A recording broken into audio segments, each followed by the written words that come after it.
안녕하세요, 홍씨입니다. 기아에서 픽업 트럭이 나옵니다. 이거 진짜 놀랄 노짜인데요. 현재까지 알려진 명칭은 타스만, 기아의 프레임 바디 SUV인 모하비를 베이스로 만들어진다라고 하는데요. 야, 이렇게 되면 지금까지 렉스턴의 성역과도 같았던 국산 픽업 시장에 현대 기아가 뛰어든다라는 말이 됩니다. 그래서 오늘은 기아 타스만에 대해 알려진 정보를 정리해드리겠습니다. 자, 일단 신차니까 디자인부터 간단하게 살펴보겠습니다. 현재 포착된 타스만의 테스트카는 모하비형 디자인에 눈에 띄는데요. 그래서 모하비와 결을 같이 하는 디자인으로 출시된다는 설과 아예 새로운 디자인으로 나온다는 설, 이렇게 두 가지가 있습니다. 일단 모하비와 비슷하게 나온다면 램프류와 범퍼 디자인 정도만 소폭 변경하는 수준으로 나올 것 같고요. 만약 신규 디자인으로 나온다면 북미 시장 전용인 텔룰라이드 디자인을 좀 차용할 것 같습니다. 그렇게 되면 기아의 패밀리 룩인 세로형 램프가 적용이 되면서 흡사 텔룰라이드로 혼동이 될 정도로 유사하게 나올 것 같습니다. 그리고 인테리어는 현재 기아에서 적극적으로 도입하고 있는 커브드 디스플레이와 모하비에는 제외된 전자식 다이얼 기어 등이 적용될 전망입니다. 픽업 트럭이지만 투박하지 않는 최신 느낌을 담는 데 초점을 맞출 것 같아요. 자, 다음으로 크기를 보면 타스만은 프레임 바디 픽업 트럭답게 모하비에 들어가는 프레임이 사용될 예정이라고 합니다. 대신 목적성이 다른 만큼 모하비 대비 전장, 전폭, 전고, 휠 베이스는 변화를 조금 줄 전망인데요. 일단 전장과 휠 베이스를 늘리면 데크 용량을 확보할 수 있고요. 추가적으로 데크로 인해 줄어드는 레그룸도 재확보할 수 있습니다. 그리고 전폭과 전고 역시 숄더룸 및 헤드룸 확보와 실내 적재를 고려해서 소폭 늘어날 예정이라고 합니다. 여기에 고중량 짐을 실을 경우를 대비해서 후륜 현가 장치는 현재 모하비에 사용되고 있는 멀티링크 대신 리자드 엑셀 플러스 판 스프링 조합이 적용될 것 같습니다. 화물 적재에 최적화시킨다는 전제예요. 그리고 파워트레인 역시 모하비와는 아주 살짝 다를 것 같은데요. 현재 모하비가 사용하고 있는 V6 3.0 디젤 엔진은 유로4 기준이라서 앞으로 더욱 강화될 유로6와 유로7 등에 대응하기는 좀 어렵기 때문에 모하비의 3.0 디젤 엔진은 재활용되지는 않을 것 같고요. 대신 제네시스 GB80에 적용이 되고 있는 직렬 6기통의 3.0 디젤 엔진이 장착이 되지 않을까 싶습니다. 이 엔진의 경우 모하비에도 이식된다는 설이 있기는 했지만 현실적으로는 모하비의 엔진룸 공간이 부족해서 좀 어려울 것 같아요. 타스만의 경우 모하비 기반이긴 하지만 차체 설계도 변경이 되고요. 기타 구조물들도 최신 스타일로 최적화될 예정이기 때문에 제네시스 3.0 엔진이 탑재가 될 수도 있습니다. 그리고 타스만은 가솔린 라인도 출시한다는 계획입니다. 이 가솔린 엔진 역시 제네시스에서 사용 중인 직렬 4기통의 2.5 터보 엔진이 적용될 가능성이 가장 높아 보입니다. 변속기의 경우 디젤, 가솔린 모두 자동 8단과 매칭될 전망이고요. 이 조합은 다양한 사례가 많기 때문에 의심의 여지는 없을 것 같습니다. 그리고 시기적으로 당연시되는 전동화 모델도 예상이 되는데요. 이것도 알려진 바에 의하면 듀얼 모터 기반의 123kW급 배터리를 탑재해서 최대 주행거리는 450km, 최대 견인력은 무려 3,400km를 목표로 개발 중이라고 합니다. 전체적으로 타스만의 재원은 모하비와 프레임만 공유하고 전혀 다른 차급으로 제작이 되고 있는 것 같습니다. 타스만의 중형 픽업으로 출시된다. 당장 경쟁차로는 렉스턴 스포츠와 스포츠칸, 쉐보레의 콜로라도, 포드 레인저 정도를 꼽을 수 있습니다. 물론 가격을 떠나서 세그먼트 분류로만 봤을 때인데요.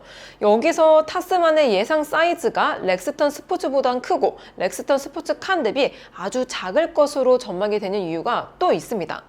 바로 픽업 모델이 한 개밖에 없는 기아 입장에서는 렉스턴처럼 이원화가 아닌 단일로 대응해야 되기 때문인데요. 그래서 위아래로 모두 찔러볼 수 있는 중간 사이즈로 방향을 잡은 게 아닐까 싶습니다. 이 수치는 수입 모델인 쉐보레 콜로라도와 포드 레인저와 비교 시에 전장, 전고, 휠 베이스는 작지만 전폭은 가장 넓은 수치입니다. 물론 파워트레인 면에서는 디젤 기준으로 배기량은 콜로라도보다 작지만 렉스턴 스포츠와 포드 레인저 대비로는 조금 높게 잡힙니다.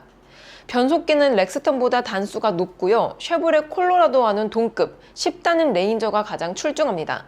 대신 마력과 토크는 278마력의 60토크로 가솔린 엔진인 콜로라도를 제외하면 디젤 엔진 기준으론 렉스턴 스포츠와 포드 레인저 대비 좋은 성능을 예상해 볼 수 있습니다. 그래서 가장 중요한 가격은 얼마일까요? 아쉽게도 타스만은 모하비보다 더 비쌀 걸로 예상이 됩니다.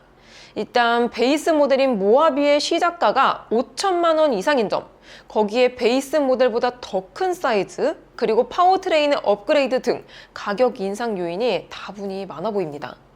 요 정도만 돼도 모하비보다 낮을 수가 없을 것 같아요. 따라서 타스만의 가격은 모하비에서 최소 3%에서 4% 정도는 높인 5,200만 원에서 5,600만 원대가 최소가가 될 것 같습니다. 이 예상 가격을 경쟁차 가격과 비교해보면 렉스턴 스포츠 시리즈와 콜로라도 대비론 높고요. 레인저 대비론 낮게 잡히는데요. 가격대가 중간대이긴 하지만 수입 대비로 싸다는 거지 국산 픽업의 기준 같은 렉스턴 대비로 거의 1,000만 원 넘게 차이 난다는 점이 맹점으로 다가올 것 같습니다.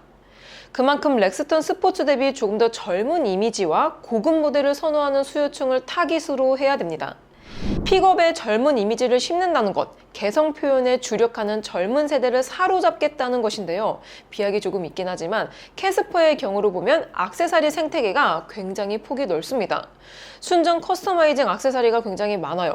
즉 타스만도 픽업 트럭에서 가장 중요한 데크 부분을 중심으로 다양한 순정 액세서리 생태계가 조성될 것으로 예상이 됩니다.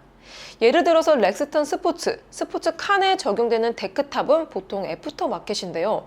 기아에서는 이걸 순정 액세서리화해서 기아 공식몰에서 공급을 할 것 같습니다. 물론 꾸민 액세서리 외에도 트레일러 스웨이 컨트롤 같이 필수형 옵션도 제공될 전망인데요. 이게 트레일러 견인을 할 때 트레일러가 좌우로 흔들리는 걸 완화해주는 장치입니다. 아무튼 데크 롤바, 폴딩 커버, 데크 매트, 리어 스텝 같이 다양한 액세서리 생태계가 구성될 전망입니다. 자, 그래서 타스만 언제 나오냐? 일단 현재까지 알려진 바에 의하면 2024년 연말 출시, 2025년 생산으로 알려져 있습니다.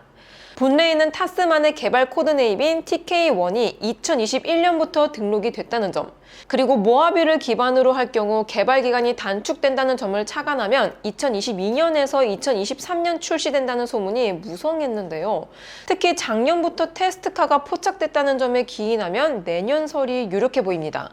생산은 아마 국내 공장인 기아 오토랜드 화성 1 공장에서 생산이 될 것 같은데요. 이와 함께 북미 조지아 공장에서도 생산될 가능성도 있습니다.